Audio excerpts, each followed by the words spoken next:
hasilnya jenengan itu tidak signifikan hutannya, masih jarang-jarang pohonnya. Waduh ya. Assalamualaikum warahmatullahi wabarakatuh. Waalaikumsalam.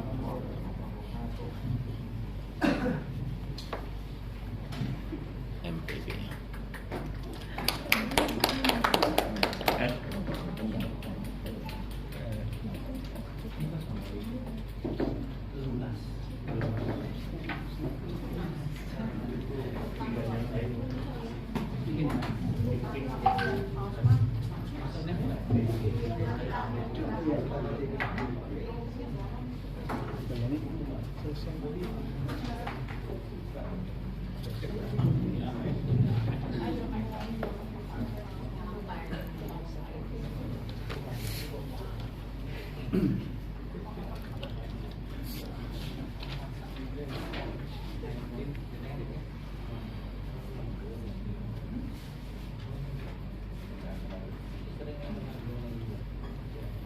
Kacamata kurang.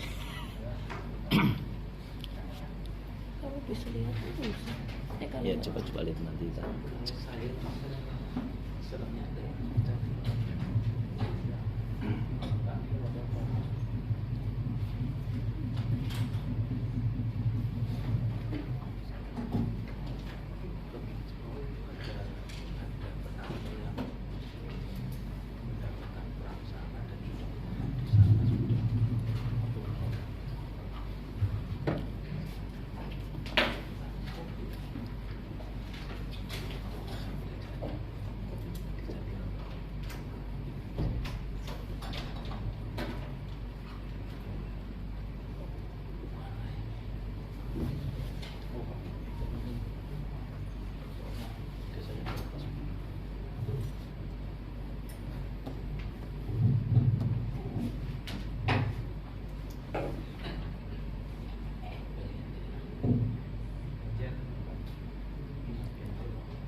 Jam 10 hari terus upacara.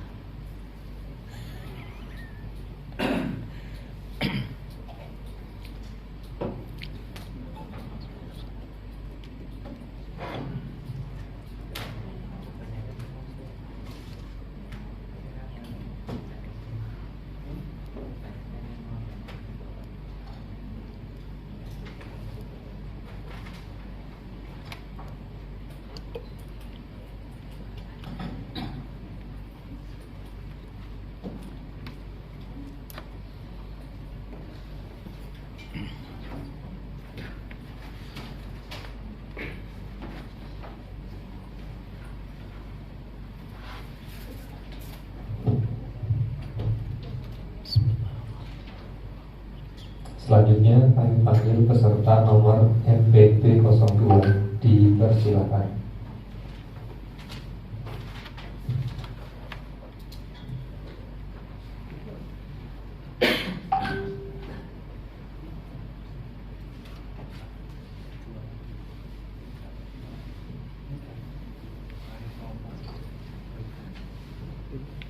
Sudah.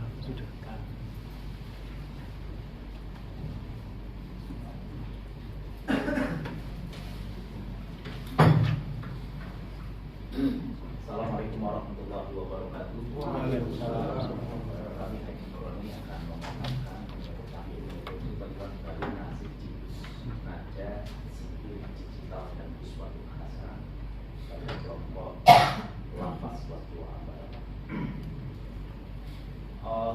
Kalau lihat dari background of the problemnya, ada masalahnya itu ada yang pertama adalah bagaimana kita lihat membangun kehidupan masyarakat atau building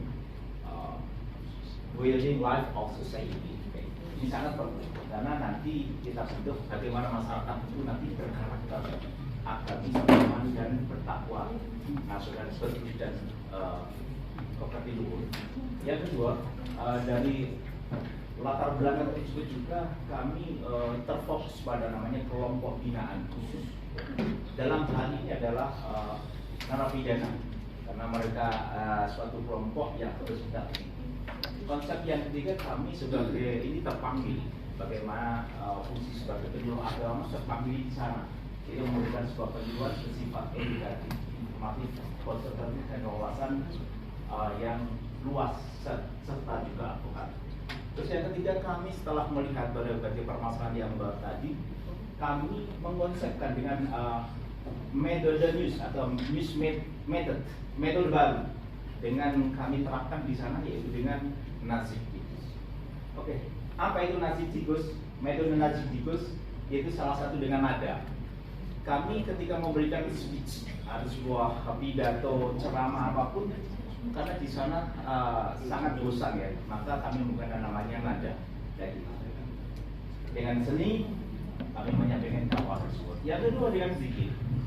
Zikir ini salah satu cara, karena problem of prisoner, ada masalah para yang di penjara di sana itu sangat kompleks dari ekonomi dan lain sebagainya, sehingga kami mencoba sesuatu yang terbaik dengan memakai namanya zikir, karena di sana ada kami berikan namanya zikir yang bersifat, yaitu rezeki maut atau rezeki yang dijadikan untuk memecahkan permasalahan-masalah ini. Yang ketiga, kami juga untuk menjadi effect of life, menjadi sebuah dampak yang sangat luas, kami harus menggunakan namanya media, baik itu Facebook, ada WA, ada juga YouTube dan lain sebagainya. Terus yang keempat, kami juga menerapkan, kami ini sangat penting, yaitu uswatun hasanah pada diri kami, keluarga, ataupun ketika kami sedang di penjara, atau kan pas di penjara lagi. Selanjutnya dari pembahasan ini, kenapa kami menggunakan namanya nasib tikus, memilih menggunakan ini? Karena setiap speaker atau seorang pembicara di sana tingkat kebosanan tinggi. Bayangkan itu, di penjara itu hanya dikeluar dari jam 8 sampai jam 11. Habis itu maka masukkan penjara lagi, 5 sampai 11 orang di kamar dikunci lagi. Ketika sholat keluar lagi, masuk lagi dan lain sebagainya. Maka kami perlu namanya nada dan dakwah. Contoh dengan nada-nada baik berbahasa Jawa atau Indonesia, lagu Jawa atau lagu religi dan sebagainya. Yang kedua, berzikir itu menghadapi masalah. Kita tahu di dalam penjara pokok permasalahan pertama yaitu mereka itu ada namanya tertekan. Ada nama-nama baik orang tertekan, baik itu keluarga atau dia sendiri. Yang kedua, yang dihadapi adalah masalah ekonomi yang ditinggalkan. Mereka sekarang kebingungan sekali. Terus yang ketiga yaitu masalah masa tahanan, ada yang sampai seumur hidup. Yang kedua, kami menggunakan namanya konsep, yaitu membangun keberlanjutan dengan digital. Kita efeknya sangat luas. Ada pra dan after. Ada setelah atau sebelum dan sesudah ini kami bisa mengakses. Jadi seluruh orang yang hadir atau apapun ataupun di dalam penjara sendiri kadang-kadang diputarkan dengan mereka tidak bosan. Mereka dilihatkan dengan nama digital seperti slide seperti dengan pengajian-pengajian. Dan kami hadir di sana. Yang terakhir adalah konsep kami memiliki sesuatu hasanah sebagai role model. Karena sesuatu dengan role model ini akan mempengaruhi sesuatu yang sangat luar biasa. Dan saya berikan kepada semua yang ada di sana adalah kum haisu atau makamullah. Jadilah orang yang bisa ditempatkan di mana Allah menempatkan. Mereka akan sadar dengan dirinya. Mereka apa yang akan mereka lakukan tahu. Terima kasih dari Allah.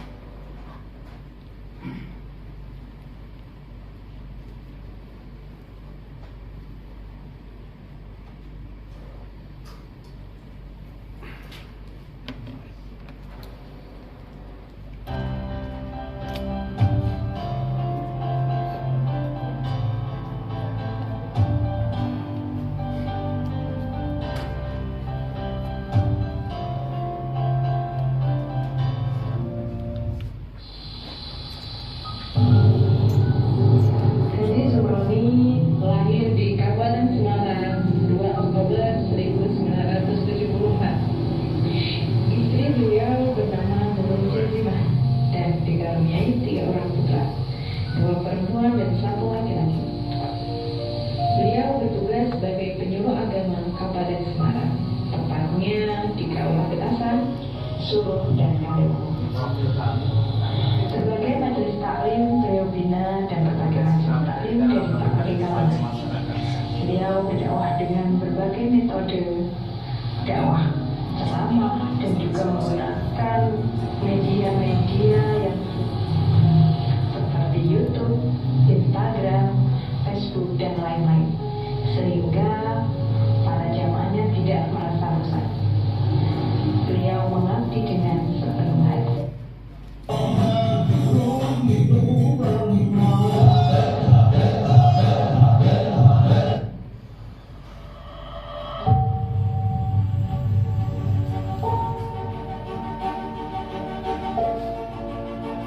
Ku sujudkan hambu hati.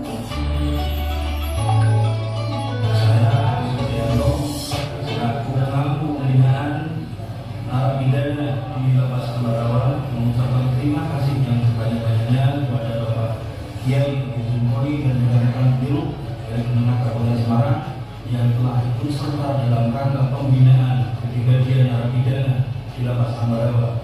Diharapkan dengan adanya pembinaan ini mereka bisa diterima kembali di tengah-tengah masyarakat dengan mempunyai akhlak karimah. Terima kasih dan maju terus Kementerian Agama Kabupaten Semarang.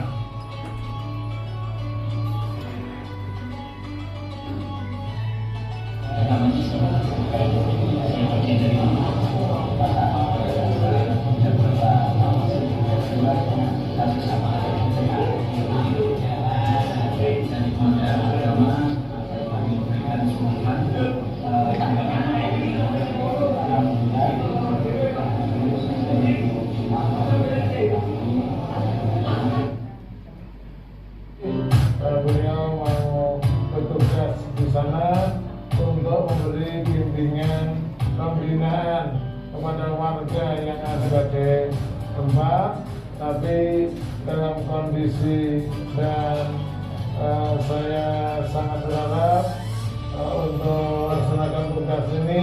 Itu kantor Kementerian Agama Kabupaten Semarang sangat mengapresiasi, sangat mendukung dan berharap apa yang dilakukan oleh penyuluh agama Islam ini betul-betul dapat dikembangkan dan terus ditindaklanjuti, dan ini adalah salah satu pendekatan cara dan metode yang baik sebelum itu agama Islam berdasar dan mulai untuk semua masyarakat Islam yang memberikan pelayanan khusus lagi di lapas kelas 2 Ambarawa. Kami membutuhkan bantuan dan kami macam-macam bersama teman-teman untuk memberikan pendidikan dan pembinaan kepada lapas tersebut sehingga Allah memberikan kemuliaan.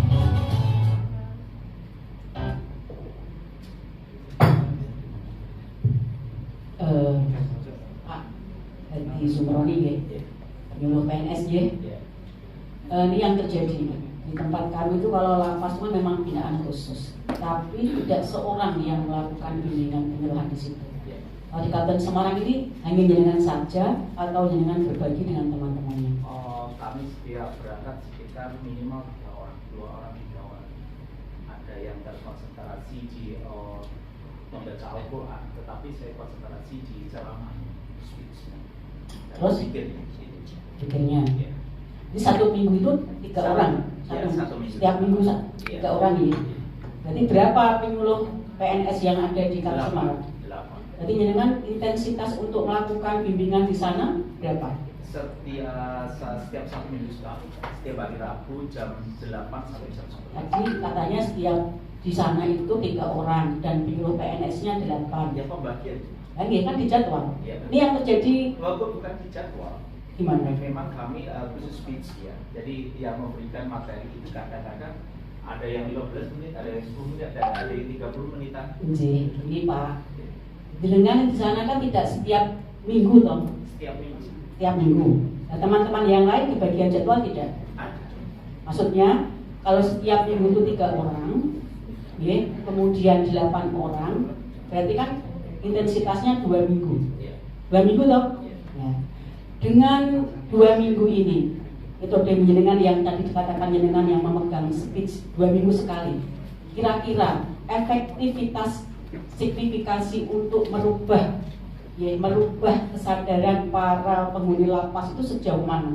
Karena jenengan tidak menyampaikan ini setelah kita evaluasi berapa yang kemudian dengan nada zikir ini mereka lebih baik ibadahnya, mereka lebih baik ngajinya, mereka lebih baik tenangnya atau bagaimana? Karena ya kalau 8 orang kemudian 3 orang ya ketemunya setengah bulan sekali. Ya, yang pertama. Yang kedua, ini sebuah metode nih. Kalau saya melihat di KTI itu dengan sampaikan melalui YouTube ada 22 judul YouTube jenengan ya, YouTube jenengan yang ngaji di luar, dan itu ada siiran, ada zikiran, ada sholawatan yang kemudian disampaikan bahwa itu diputar di wilayah diputar di lapas ya. Atau bagaimana? Memang kami di sana dengan 8 tenaga yang aktif cuma 6, jadi 8 orang. Dan jadi minimal ketika 3 orang maka kami harus berangkat kecuali pas ada tugas dinas luar atau tugas-tugas yang tidak bisa ditinggalkan. Jadi ada, karena tidak semua penyuluh bisa pidato kayak gitu, spesialisnya masing-masing. Kebetulan di Kabupaten Semarang untuk speech yang pidato hanya sekitar 2-3 orang. Sehingga yang kedua, efek dari di lapas sana itu Pak Agus ya, itu biasanya memberikan sebuah konsep pakai layar kayak gitu ya, di stylenya seperti itu dengan nada-nada itu, karena mereka pokok masalahnya sangat banyak tadi. Maka ketika di induknya zikir, contoh kami memberikan namanya materi zikir tentang Rizki Maul, mereka ditinggalkan. Dan kemarin saya tanyakan sama Pak Saiful yang di penjara, bagaimana keadaan keluarga ekonomi di rumah kayak gitu. Setelah mereka zikir membaca ini, teman asbaha au amsa, barang siapa pagi dan sore harinya membakar fakul hasbiyah membaca ini 7 kali yang disebut dalam syukur lafahu ma'ahamu sodikon karena al-fatiban, Allah akan mencukupi di situ. Dan itu dipraktekkan, alhamdulillah keluarganya juga sangat cukup dan sangat luar biasa. Oke, yang jadi catatan tadi bahwa jenengan menyampaikan bahwa dari teman-teman itu yang hanya bisa tausiah mau itu 2, ini menjadi catatan 23 dari 8 yang aktif cuma 6. Yang sekarang tinggal 7 karena pindah di itu menjadi catatan karena ini kompetensi dasar kita. Kalau penyuluh agama tidak bisa bertausiah, ini jadi catatan yang besar bagi kita. Monggo Pak.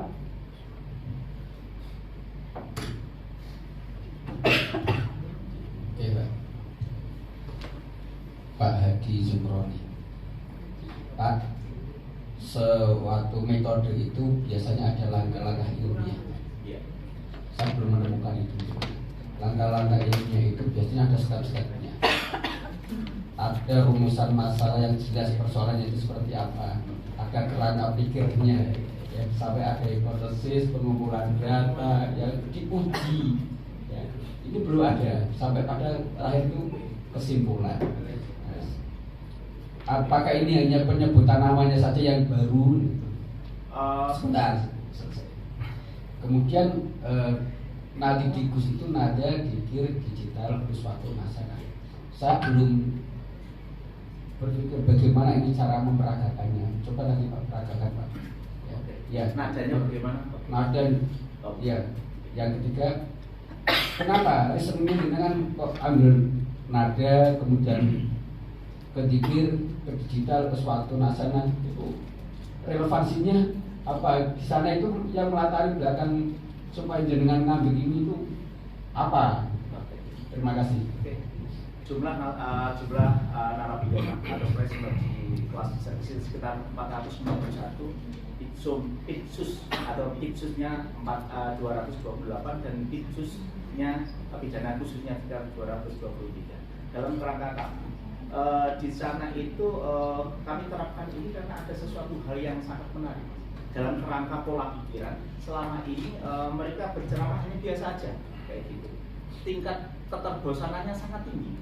Jadi orang di penjara dengan tekanan batinnya yang sangat tinggi ini, maka kami harus munculkan itu. Contoh kayak gini. Suwarga tansah mengolah wangi dicawe saking kanggo sapa wae.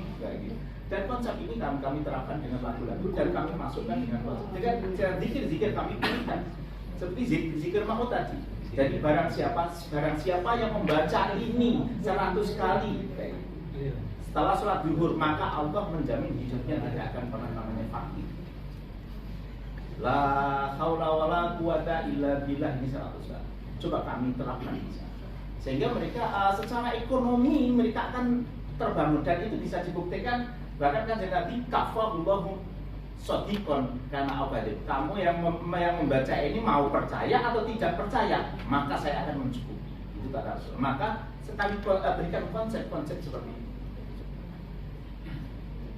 Sedangkan digital mungkin kita udah semua tahu lewat Facebook atau apapun bisa diakses kembali. Karena keluarga juga mereka sangat sangat mengharapkan ketika bisa melihat, oh ini toh di penjara itu ada pembinaan yang sangat luar biasa dari Kementerian Agama. Mereka sangat berterima kasih.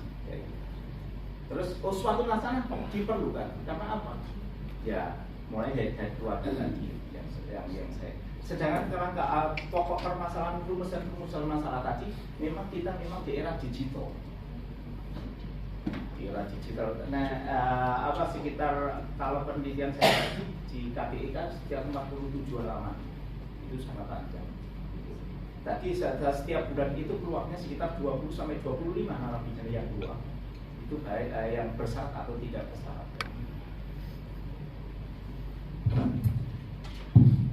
Menyambung Pak. Tadi penjelasan dan konsepnya apa tadi?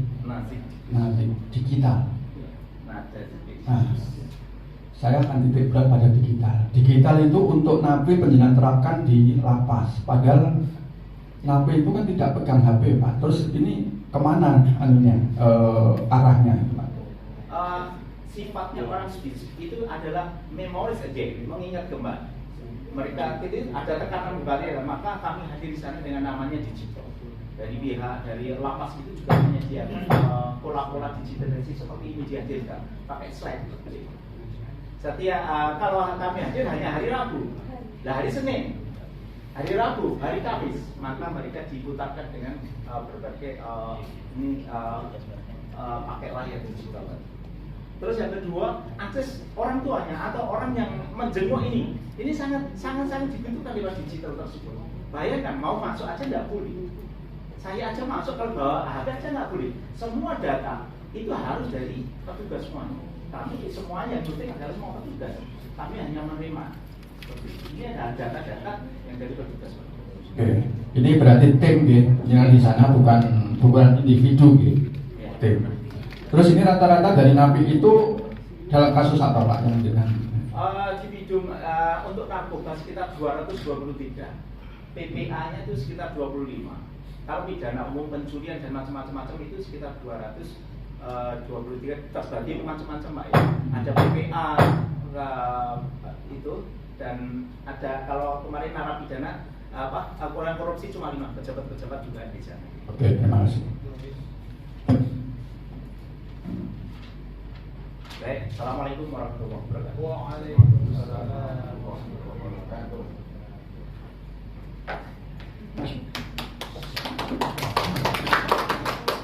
Selanjutnya peserta nomor MPV 18 dipersilakan. Lagu deh.